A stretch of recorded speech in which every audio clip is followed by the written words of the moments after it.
actually question the legitimacy of any IQ exam. And IQ test. Of course I do, right? Because IQ test question. Yes. According to the mainstream media and psychologists, IQ is just a number, a silly little score on a silly little test that has some merit, but at the end of the day, it's how hard you work, how emotionally intelligent you are, and how wise and how lucky you are. So much it doesn't tell you, and it doesn't tell you about emotional intelligence, creative intelligence, common sense, wisdom. There's so much more to a person than just their IQ. a little barrier. Whatever test you want to give, that's standardized. IQ has a little barrier on your ability to emotionally connect with others and survive and thrive in this world. Atmosphere has much more barrier on that. If it were But besides that, don't worry, little Timmy, your IQ is only 50 to 60% heritable, so it's both nature and nurture. I get a lot of comments that intelligence is 80% genetic, but that's based on outdated twin and adoption studies. Ever since the Human Genome Project, we actually have genetics to determine how genetic intelligence is, and their estimates are like 10%. Alright, so first of all, your IQ matters a lot, and it's the greatest predictor of lifetime financial success. And in our current world, there is nothing more important than financial success.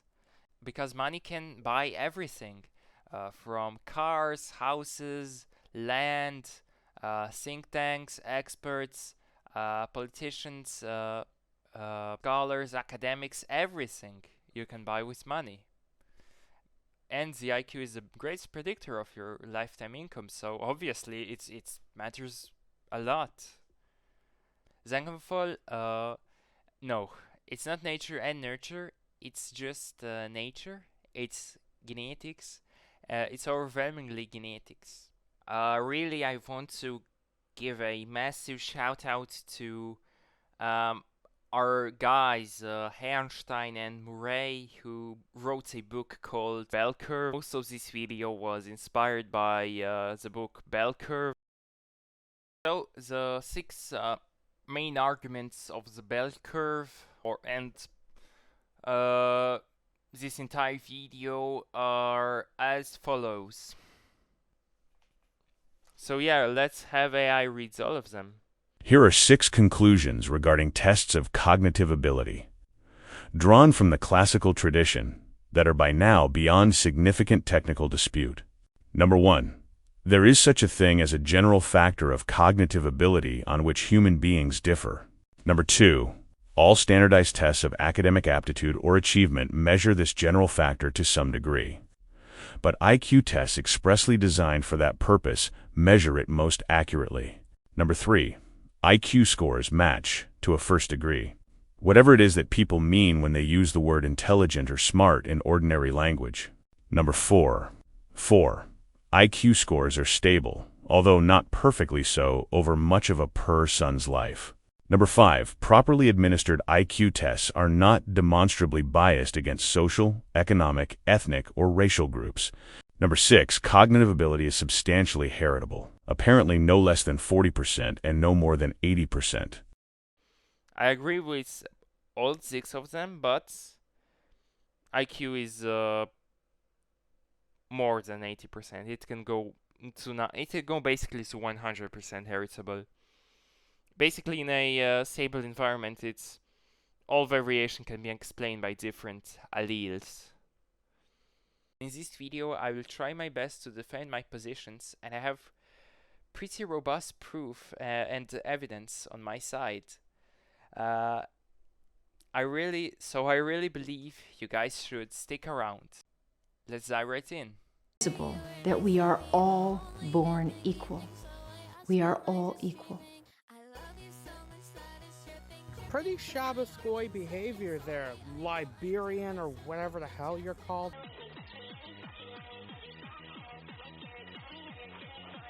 We think IQ tests are objective evaluations of our mental abilities, but in reality, they are deeply biased and controversial tools that might not predict intelligence at all.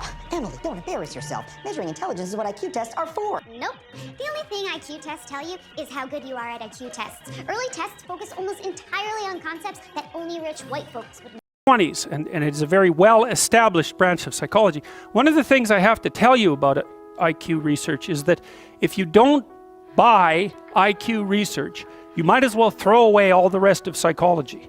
And the reason for that is that The psychologists, first of all, who developed intelligence testing were among the early psychologists who instantiated the statistical techniques that all psychologists use to verify and test all of their hypotheses. So you end up throwing the baby out with the bathwater. And the IQ people have defined intelligence in a more stringent and accurate way than we've been able to define almost any other psychological construct. And so if you toss out the one that's most well defined, then you're kind of stuck with the problem of what are you going to do with all the ones that you have left over that are nowhere near as well defined or as well measured. Right. So I feel like it would be best if I would clarify what exactly do I mean by the usage of the word IQ, which stands for intelligence quotient. Well, I will equate the word IQ with the English word of intelligence. And they are also, which according to the American Psychological Association is the ability to derive information, learn from experience, born and in adapt the year to environment, 1936 was and to utilize thought and reason. This is very well measured by the IQ tests, which estimates the Spearman's G factor. G stands for general intelligence. According to the APA, G factor is... According to the American Psychological Association, APA, the G factor, general intelligence factor, is a statistical construct representing a person's underlying general mental capacity. It measures an individual's overall intellectual efficiency across a wide array of cognitive tasks, such as verbal, spatial, and numerical reasoning. Your intelligence, which is basically the average of the aforementioned abilities that constitute intelligence. The aforementioned abilities such as working memory, fluid reasoning, general reasoning or applying logic, pattern recognition, and verbal reasoning. Right, so these are like basic abilities into which G factor can be broken down into, and basically what all intelligence test tasks have in common. If you're good in verbal, it means on average you're probably pretty good in memory, pretty good in spatial. People say, oh no, I'm good at spatial, I'm not good at verbal, or vice versa. But they are pretty good. They just mean they're better at this than that. They correlate substantially so that 40% of the variance, the individual differences of all those tests, are in common. And that's what we mean by G. The overlap, the covariance among all these tests. So it isn't a thing. And the IQ test estimates the said G factor really well. And so let's first hear what IQ score as a metric really is. To the idea of standard deviation and percentile rank. So we know the average IQ is 100, and we know the standard deviation is 15. So here's what this means.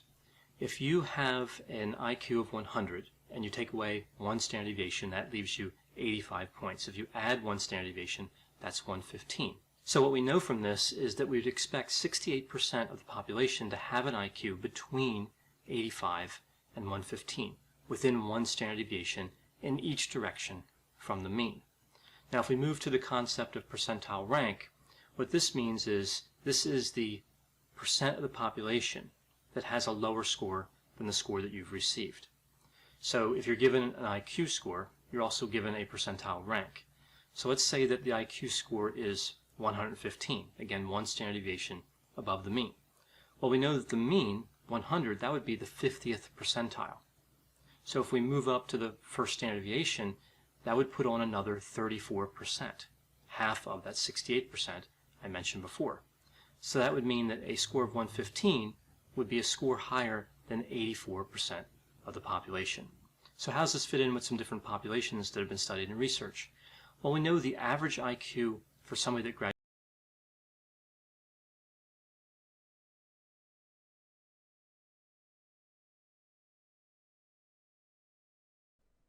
There are two objections to the concept of Spearman's G factor that I will bring up. Objection number one, there is 6 million different types of intelligences. And this feel-good idea was propagated by Howard Gardner and Robert Sternberg. The catch with Gardner's and Sternberg's theories of intelligence is that it has zero psychometric or empirical data supporting it. So it's basically... Currently, I think there are 8 intelligences that I'm very confident about, and a few more that I've been thinking about, and I'll share that with our audience. My pet bird might have more musical intelligence. The rats scurrying around the floor might have more spatial intelligence, but no other animals have existential intelligence. Part of the human condition is to think about questions of existence, and I like to say every 5-year-old. So again, whether there's 8 intelligences or 10 or 12 is less. Whether there's 8 intelligences or 10 or 12 is less important to me than having broken the monopoly of a single intelligence, which sort of labels you for all time. Whether there's 8 intelligences or 10 or 12 is less important to me than. It's important to me than having broken the monopoly of a single intelligence, which sort of labels you for all time. Based on nothing. Based on fucking nothing. Gardner just came up with the concept and added the additional intelligences seemingly on a whim. At no point did he gather any data, design any tests, consult any studies. No, it's all just, I bet that intelligence is not general, when all the evidence shows that intelligence is general. This writer says that probably comes down to wishful thinking. You know, you've got some kid who's not very bright, he does poorly on math. It's okay, maybe you're really good at English. And that's kind of a noble lie. That's kind of a comfortable fiction. The fact is, you're just probably not very smart. Sorry. And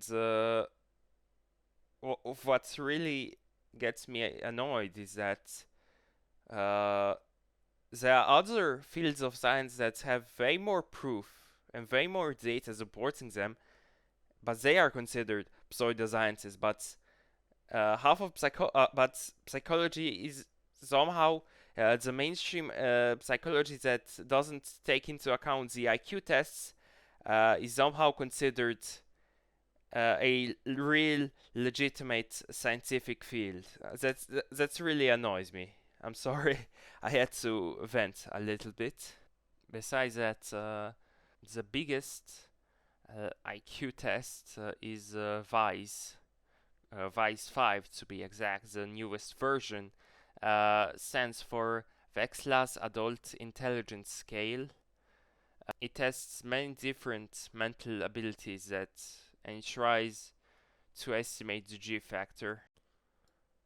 Right, so VICE test has 4 main parts that it measures: verbal comprehension, perceptual organization, processing speed, and working memory. You can see on the screen. I will have AI read out each one of the tasks that is done in each one of these tests. You can skip ahead a minute or two if you don't want to hear any of that. So stop it. I don't want to hear this. For verbal comprehension, we start with vocabulary. So vocabulary basically explain what certain words mean. You start with simple words such as a car, then a medium difficulty word such as selfish, then a difficult word such as conscientiousness. You might say that this is unfair since any idiot can memorize a dictionary. But your vocabulary knowledge is strongly correlated with educational attainment and is correlated with IQ. What the fuck does this mean? First off, source. Gonna knock off 3 points for source. Agreeableness. Like, what the fuck do you mean by this? Like women are more agreeable. How? If I go up to a woman and like, yo, excuse me, man, can I fucking punch you in the face and, like, break your teeth? Are women more likely to agree to that? Is that what you mean? Do you mean, like... Now that I'm getting even more confused thinking about it. I generally have no fucking clue what he means by this. Like, agreeableness. Like... So, yeah, you got the similarities, basically. You tell the examiner the relation between the word consciousness and mind. For information, you are asked general knowledge, such as who was in Paris, and you have comprehension. The examiner would ask you a question such as, why do you think money exists? Probably the most G-loaded task. For perceptual organization, we got following tasks. Picture complexion, in which you have to spot the missing element. The block design, where one has to make a pattern according to predetermined rules. Picture arrangement. Given a series of cartoon drawings, you must put them in an order that tells a logical story. For matrix reasoning, this is the thing you probably saw. You have to pick the right item that fits the pattern. The pattern you have to figure out yourself. Highest G-loaded task probably on the entire test. Working memory is pretty straightforward. Digit span, how many digits you can remember before dropping one. Letter number sequencing, same as the previous task, but the numbers have letters attached. Processing speed, you also saw the spot an in the sea of M's. Digit symbol coding, you identify from a list of abstract symbols which symbol goes to each digit. And all of these are taken into account while calculating your total IQ score. And all of these are positively correlated, but the higher IQ you are, the greater the variation between these factors is. So there is one way to be stupid, but multiple ways to be intelligent. There's the sub-elements. There's the correlation coefficients, 0.9, almost 0.95. What is that, 6 or 8? 8, 0.8, 0.6, 0.8, 0.8, 0.9, pretty much, 0.9, pretty much. Well, you can fractionate it the best you possibly can. Doesn't matter. It's one thing. It's one thing. And it looks like it's the ability to abstractly represent and then to manipulate the abstractions.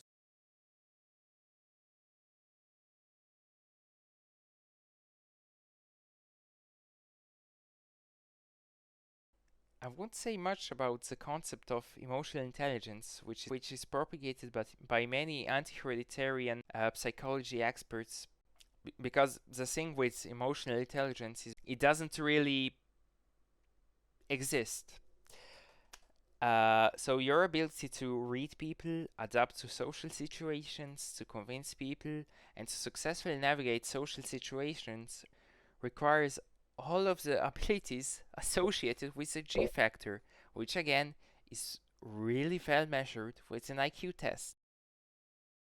So if we would calculate all of these things, so this means that most people are not emotionally intelligent?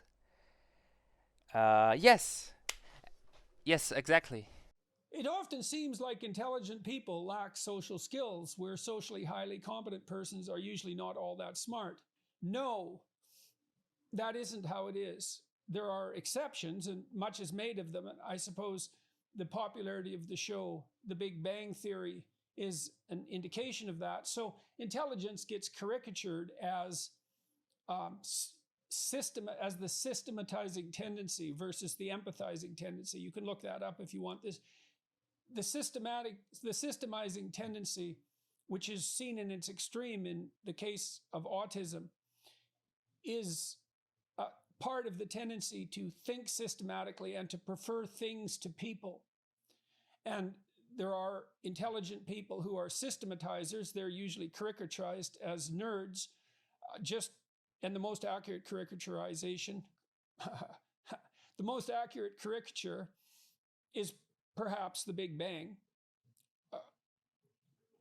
or the most, what would you say, the most amusing caricature, the most thoughtful caricature.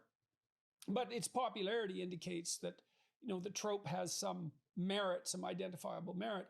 There are a subset of highly intelligent people who are systematizers, and they tend to lack social skills. But even systematizers who aren't intelligent lack social skills, and you can be virtually certain that the more intelligent systematizers have more social skills than the less intelligent systematizers.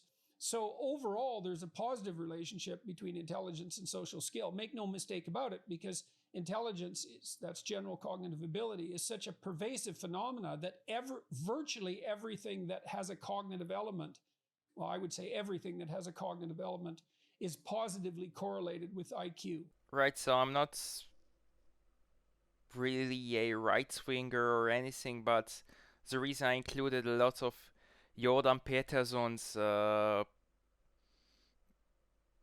eclipses because he's very based when it comes to IQ and behavioral genetics, and yeah, he really was goated in his prime. They had to nerf him. Man, pre-Daily Wire Peterson was overpowered. Yeah, sorry, just a quick note. How are you doing? How are you doing?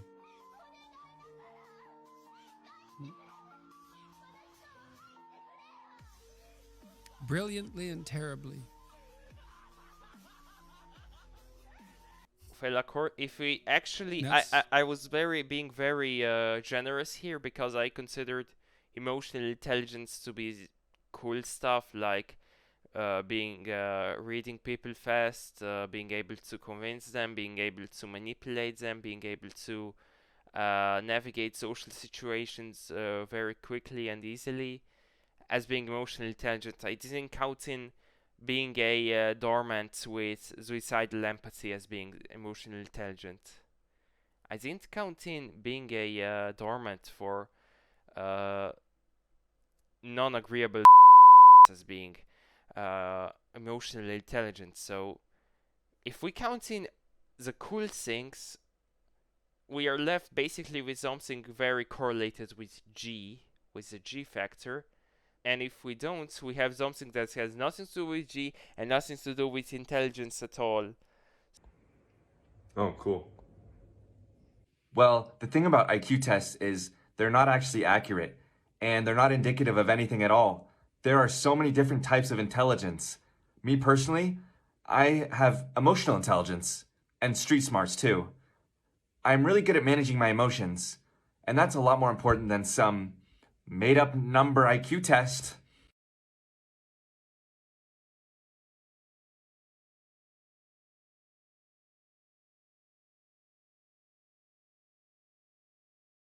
Man's natural abilities are derived by inheritance, under exactly the same limitations as are the form and physical features of the whole organic world. So to test if IQ is genetic or environmental or atmospheric or stratospheric or maybe even orbital. IQ is a genetic dynamic and not atmospheric. Is that basically what you believe? Atmospheric? No, I don't think it changes with the weather. It would be best if we could take two genetically identical people, two clones basically, and place them into two vastly different environments from birth. Then we would know for certain if IQ is more genetic or atmospheric or stratospheric or orbital. So thankfully in biology there is something called identical twins, and identical twins are a pair of twins that are genetically identical. They're more genetically similar to each other than they are to their own parents and their own children. And there is a study called Twins Early Development Study, which studied 15,000 sets of twins born in Wales and England in the years 1995 and 1996. And so when I came to England in 1994, I began the Twins Early Development Study, which is the world's largest study of development of twins. We started with about 15,000 pairs of twins, and we studied them 14 times through young adulthood, most recently at 22 years of age. And about 10,000 pairs continue to participate. Importantly, as I'll mention later, we also have DNA on them, so they led the way in terms of some of the DNA analyses I talk about. I was interested in cognitive development. I really wanted to study kind of the business end of cognitive ability, and that's school achievement. So this summarizes 15 years of work in the Twins Early Development Study. These are the heritability estimates based on identical and non-identical twin correlations across all the key stages, which key stage 1 at 7, going to 9 to 12, 16 is GCSE, 18 is A levels. And you can see that the average heritability exceeds 60% at all ages, including the very first grade. You know, a lot of people. And They even tested their IQs. So what is the correlation between their IQs? 0.72. In statistics, this is called high correlation. And so this means two identical twins that are reared apart are more similar in intelligence than two siblings that grew up in the same household. And again, this was based on thousands of twins, and twin studies are absolutely top-notch in determining whether or not a trait is environmental or genetic, because twin studies are really easily replicable, and you always arrive to the same results.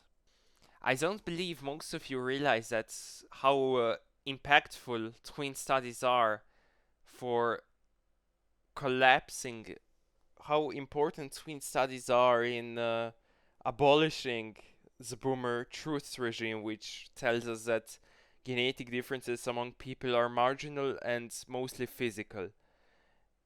Imagine how you can't even comprehend how significant twin studies are and how people who deny them are. So what is the correlation between adopted children and their adoptive parents? Fucking zero. So adopted children are more similar to their biological parents than they are to their adoptive parents. For more details on the twin studies, you should really check out this Google talk by Robert Plumin. Really, like, this is like household classic. I think everyone should watch it. Everyone, as in 8 billion people on Earth, should watch this. This is like one of the most important videos on YouTube. But what I'm trying to say is that DNA is the major systematic force making us who we are as individuals. It's systematic in the sense, I try to emphasize that because the environment's important, but it's not systematic. And so what I'm saying, to tie these together, is if you were cloned, and your clone was reared obviously in a different woman prenatally, grew up in a different family with different parents, went to a different school, had different friends, had a different job, that clone would be very similar to who you are now, not just in school achievement, but in personality and psychopathology. In fact, that clone would be as similar as identical twins reared together. So with school achievement, they correlate about 0.7, identical twins reared together. Being reared apart doesn't make you any less similar. So can you see that that's talking about the importance of nature, the unimportance of the systematic family environment? Or, better to say, should have watched it 81 years ago. People specifically living in the red area, because imagine all the financial and political abuse that would never happen if we knew that people are not blank slates and they are not interchangeable units that could be changed by different environments. When you're done watching this video, make sure to watch Google Talk by Robert Plumin. And the current estimates for heritability of IQ is 85%, which means 85% in variation in intelligence is a result of genetics. Yeah, 85% of variation is genetics. That doesn't mean 85% of IQ, but a variation in IQ. Considering intelligent thinking isn't really learned, it is generated by the anatomy of your brain. Brain features that are associated with higher IQ is your glucose burning efficiency, your gray matter mass, and your neural connectivity on your brain size overall, which are all... Einstein's brain was bigger and had more gray matter and more neurological pathways. He was able to juggle multiple complex problems in his mind, like groundbreaking theories about electrodynamics and atoms, all at the same time.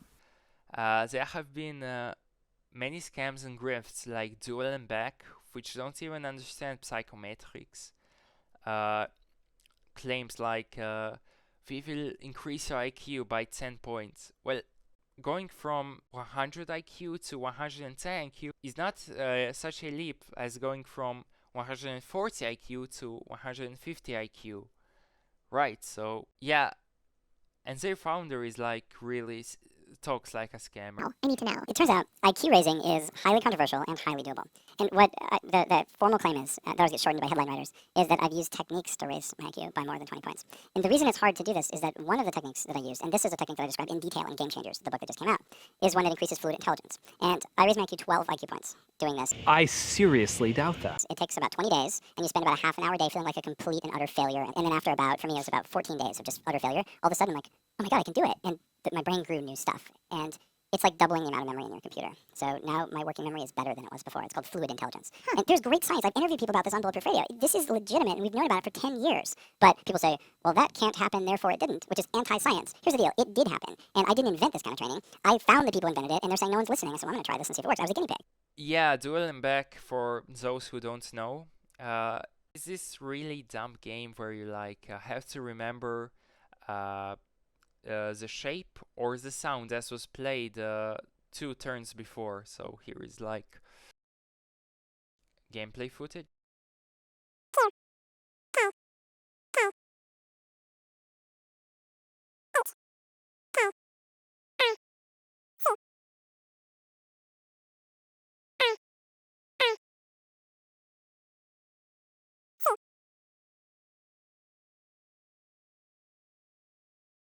So the thing with Dual and Back, it will make you better at Dual and Back at the game itself, but your G factor will stay the same. Like your learning capability, your learning speed, your processing speed, your working memory, your verbal reasoning, your G factor will not move an inch. Like it will stay identical. It's a vicious problem, man. And so it's hard to train people to become creative, adaptive problem solvers. It's impossible. You can't do it. You can't do it. You can interfere with their cognitive ability, but you can't do that. Its training doesn't work. It's not going to work in 6 months, but it could work in 6 years. No, it doesn't work. Sorry, it doesn't work. Like the data on that's. And before I move on, I will acknowledge the concept of regression to the mean. So with many genetic traits, even if, for example, if you have 2 very beautiful people, the children are not guaranteed to be very beautiful. They will probably be above average looking, but they won't. They aren't guaranteed to be as good looking as their parents. This happens with the IQ a lot. So 2 really intelligent parents are basically guaranteed to have a child that is a bit less intelligent than they are. The child will probably be more intelligent than the population's average, but you get what I mean. It won't be the genetic outlier. Or well, since IQ is very polygenic, very thousands of genes are involved in determining your cognitive ability. So obviously the difference between a 110 IQ person and a 150 IQ person is many thousands of genes. They are not equal in effect, but if you have a child, there is a high chance that your child won't receive your exact genetic combinations, since your children are 50% you, 50% your partner, and that 50% can mean many hundreds of alleles and many hundreds of SNPs that are not inherited. And this is often used to counter the idea of heritability of IQ, because average parents can have high IQ children, but also high IQ parents don't always have high IQ children, and so on. But your brain has thousands of genes, and really like little random recombination of few hundred of them, you get a completely different cognitive profile. Because parents could not pick the brightest of their progeny to inherit the title and land, aristocracies fell victim to regression to the mean. Children of parents with above-average IQs tend to have lower IQs than their parents, and their children's IQs are lower still. Over the course of a few generations, the average intelligence in an aristocratic family fell toward the population average. Most royal families knew this, at least subconsciously, so they would breed among themselves. Sometimes it worked really, really well, but a lot of the times it blew into their fucking faces, literally. Right, so if you take a look at a book by Francis Galton, a English polymath, one of the most brilliant minds in history, if you look at his book, Hereditary Genius, we will find that most remarkable statesmen, generals, scientists, whatever, have at least one remarkable family member. At least one, and most of them have two remarkable family members, be it brother, father, grandfather, etc., etc. So Francis Galton himself comes from an intellectually productive lineage, and sadly Galton died without having any children of his own. Well, as I said, none of his children would ever have the intellect their father had, and his half cousin was Charles Darwin, and Darwin married his cousin and had 9 children with her, and today, as far as we know, Darwin has hundreds of living descendants, and a lot of them inherited a high IQ. They didn't really have Galton level IQ, but they produced a lot of very intelligent people, and I don't think that Darwin's lineage is the only one that has stayed so intellectually productive, where regression to the mean didn't slap them like a bitch. Well, I hope, because I didn't really have much time to analyze genealogies of other great families in detail, so let me know in the comments. Sadly, as you know, IQ and fertility rates are negatively correlated, and high IQ people don't tend to have massive families like they used to, which is, yeah, once you lose enough high IQ people, it's over for your civilization. It's over for it's over. It's time to get fucked.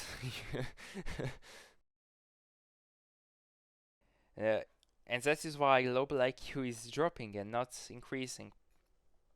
My great friend Xavier made a really amazing video on this topic, and I really think you should check him out. I really do. The evidence supporting this cloaking theory can be found in the following facts that you can verify with a simple Google search right now. Studies, specifically from Iceland, show that the percentage of the population carrying alleles associated with high intelligence has decreased over the last 3 generations. These are physiological measures of the nervous system's efficiency. Color discrimination, the ability to distinguish subtle differences in color, has worsened across the 20th century. Vocabulary and word use. The use of high-difficulty words in texts peaked in the mid-1800s and has since declined to levels seen in the year 1700. Per capita genius.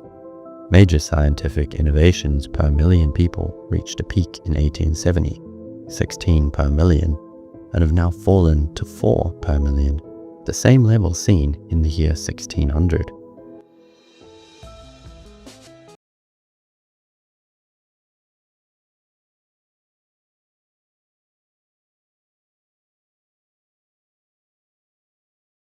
In our time, the ability to use and manipulate information has become the single most important element of success. no matter how you measure it, financial security, power, or status. Those who work by manipulating ideas and abstractions are the leaders and beneficiaries of our society. In such an era, high intelligence is an increasingly precious raw material for success. If you Google IQ to income correlation, it will seem modest at best. 0.3 to 0.25 at best, which means that according to the statistics, 9 to 25% of being of income is determined by your IQ. But that is because we're counting in everyone. There are much of this can be explained because due to the fact that the correlation seems mild at best, is because lots of high IQ people are mostly motivated by inventions and intellectually stimulating work rather than money. But the thing is, estimated 9% of 99th percentile incomers are thought to have an IQ of 130 plus, but only 2% of general population has an IQ of 130 plus. So 130 IQ person is 4.5 times more likely to become financially successful than people who are not. So that proves my point perfectly. You really, with these studies, you need to control for work ethic and for money motivation. And then you would actually get a really massive correlation, because an investment banker at Goldman Sachs or Wall Street can make millions upon millions a year, and a university professor with much higher cognitive ability can be a nobody, just a random professor. A university professor can easily be the smartest person in the entire city, but he only makes $100,000 a year because he doesn't really care about being financially successful. And you also get lots of high IQ women that focus more on their family and their children. So you got that, and I know how I will get some criticism for saying that IQ is the most important factor in wealth, because obviously hard work, industriousness, how determined you are and how diligently and how much you defer gratification matters a lot in civilization building and in creating wealth, and how dead average people can make a lot of money if they are industrious and conscientious, but your IQ determines how valuable your effort and your industriousness even is, because high IQ generally means working smart, and if you work smart and you work hard, you will beat everyone. Well, yeah, all of your talents are basically how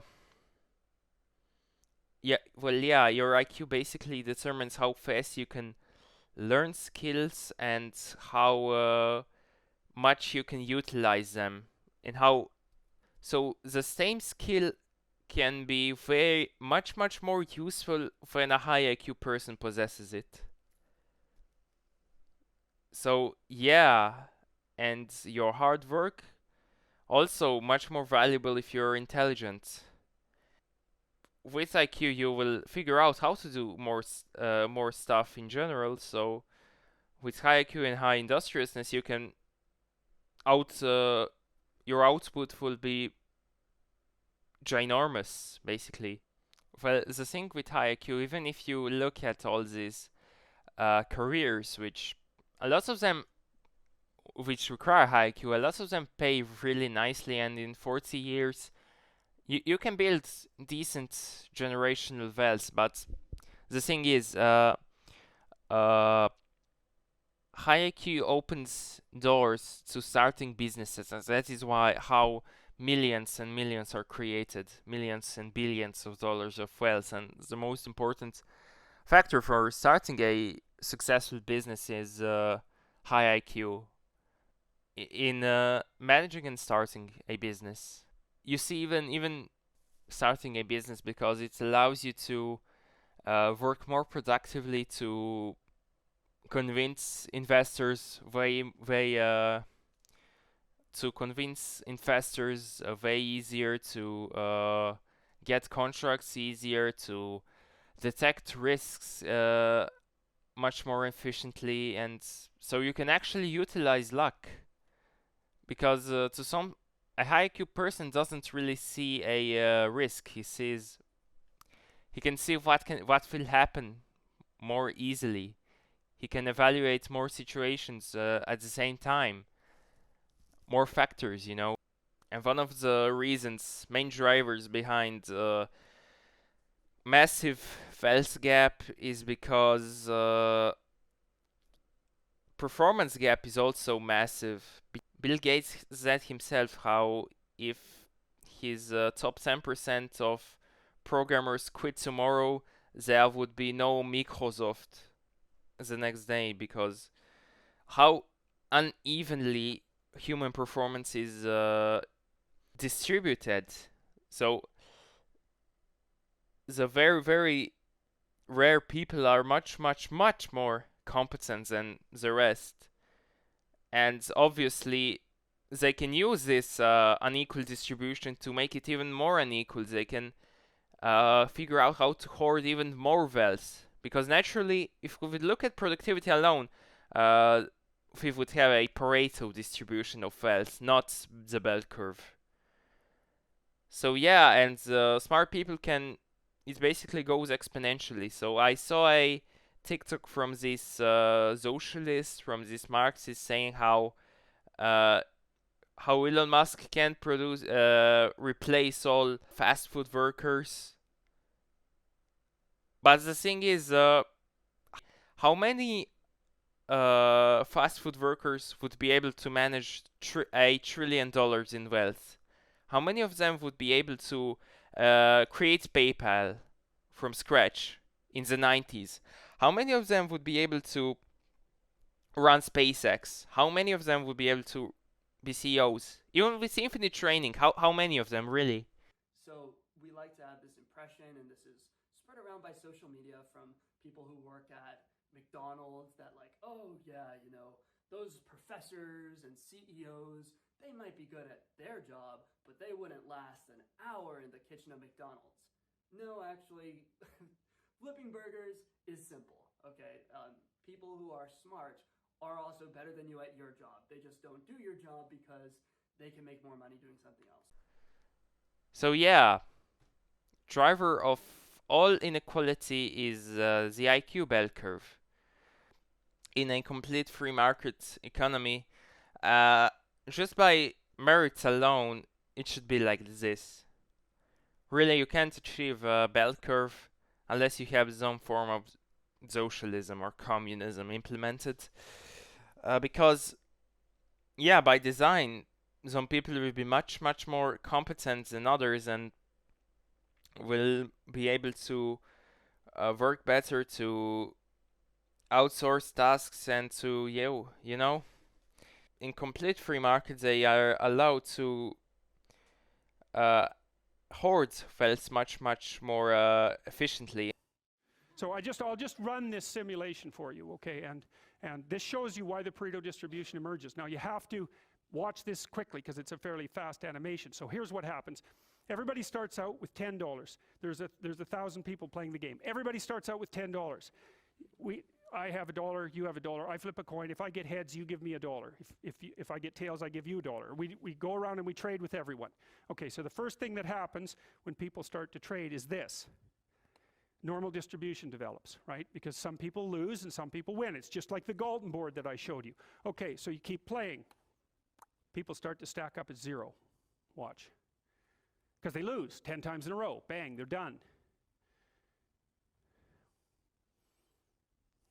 The bottom graph is a graph of the entropy of the distribution, which increases as the game continues.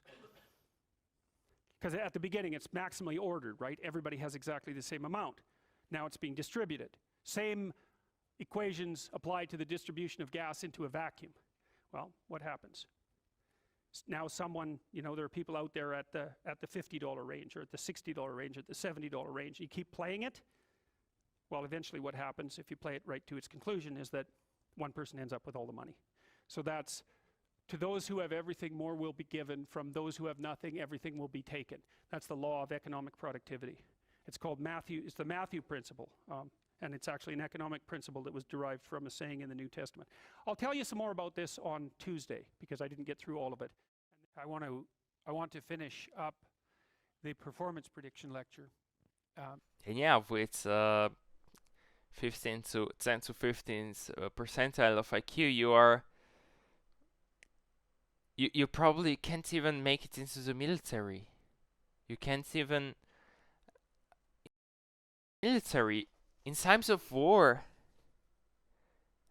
Not even as cannon fodder, because you will cause more damage to your troops than the enemy troops.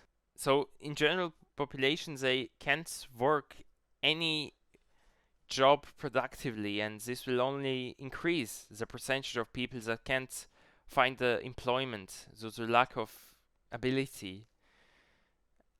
And that is why some people can't even find a job, a functioning job. And I never realized how difficult it is to put a piece of paper in an envelope till I watched someone who couldn't do it. And he probably had an IQ of about 80. You know, if you met him on the street, you wouldn't think anything different of him. He was a normal looking guy, had some other problems. I trained him to fold those damn papers for like 30 hours. And he got reasonably good at it. But, you know, if you're good at it, and you probably all are, you fold it and the edges line up exactly, like really exactly. The tolerance is probably 1/2 millimeter, something like that. Then you do the second fold and the tolerance is the same. But let's imagine that the first fold you're out by 1/8 of an inch, and the second fold you're out by 1/8 of an inch. So it's a little crooked. And that means in total you're out by 1/4 of an inch, and then it won't fit in the damn envelope. So then you kind of crumple the envelope when you put it in there, and then it gets stuck in the sorting machine. And so he sweated blood trying to do that job, and they eventually planned to fire him. So imagine what that's like, eh? You know, you can't get a job, and then so you get a job at a charity as a volunteer, and a charity decides to fire you. And some people can create a new, and some people can figure out how to create a whole new form of banking using newest technology. That is why wealth gap is so massive, and average person is way closer to a person with 85 IQ than they are to a person with 130 IQ. So yeah, if you want a fully socialistic society where everyone gets free everything, free housing, free clothes, free everything, just know you're not noble. You want other people to finance other people for no benefit at all. So yeah, that is why far left sucks. And yeah, old people that are high IQ will end up in some really cognitively sophisticated field, and it will allow them to generate massive amounts of wealth by the time they retire, or they will start a successful business, or yeah, basically all intelligent people are destined to make a lot of money, and all of them will be successful unless they are complete crackheads and complete or are, you know, completely dysfunctional. But I heard people say like, my friend, he skipped so great, but he ended up suicidal, and now he lives in his mom's basement and cleans toilets as his part-time job. So, high IQ isn't everything. It's about how emotionally intelligent you are. I don't want to hear any of this. Stop it, stop it. I don't want to hear this. The greatest gift you can give to your child is good genes. Because with genes, they can accomplish for everything their heart desires. They can maintain your wealth. They can create new wealth. They can become the best at what they do. They can be loved. They can be respected for their competence, for their excellence. This doesn't go for IQ only. This goes for beauty, for height, for athletic talent, for oral, for health. For health, the greatest heritable trait, your health, everything. The greatest gift is great genes. When a child from a good lineage is born, it's not just a gift to them, the gift of life. It's not just a gift to their parents, to their family. It is a gift to the entire world. You use the term your best baby. Whatever that means to you. Right, but no one's going to sit there and choose, I want a short, acne-prone, anxiety-ridden person with bad eyesight and no ability in sports. Well, similarly today. So I heard some people say how due to IVF and all the stuff where you can automatically pick the smartest embryo, that the rich people, not only will the wealth gap between people increase, but also a genetic gap will increase. I don't think you guys understand, but wealth gap was created by genetic gap. I don't say this is a bad thing, because it isn't necessarily.